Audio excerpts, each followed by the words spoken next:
Hi, sophomores. Mrs. Seymour here. I'm going over your English 3 summer reading, so I'm going to show you the packet and a few things that you need to learn. But I'm really excited to share American literature with you next year and the different facets, the unique American literature process that we will share together. 3 summer reading packet as shown here, and you have several items to complete.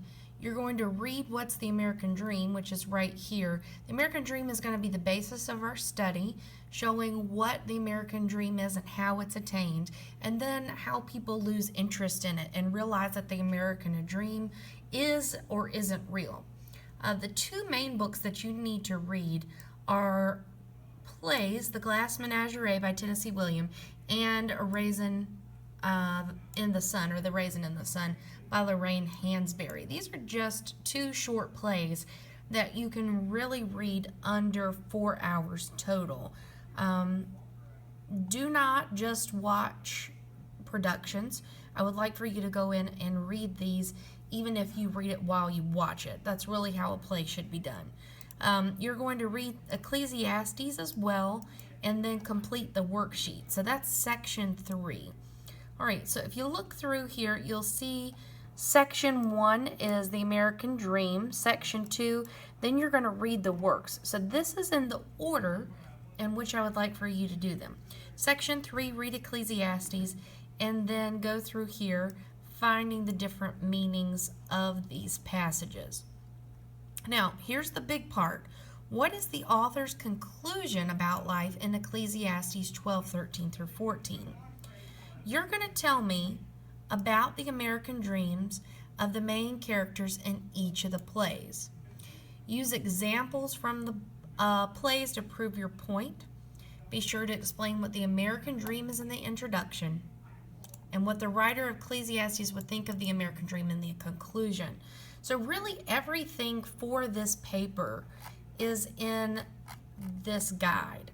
Section 1 is going to fuel the information for your introduction, and section 3 is going to fuel the information for your conclusion. Section 2 is going to be the meat of your concrete details in your body paragraphs. This is due the first Monday of class, so make sure that you bring that. Also, we will have a essential literary terms test at the beginning of the school year. I can't stress enough to you how much you need to study these essential literary terms. All of them you've heard before. They may be a little rusty, but there should be no problem in understanding these. They're definitely not new unless you just might not have been paying attention, or if you're new to the school. Either way, there are tons of resources online that you can study these. So you've got your work cut out for you, but I know that you can do it. Was that cheesy? I feel like that was a little bit cheesy. Hello, upcoming juniors. My name is Matthew Coffey.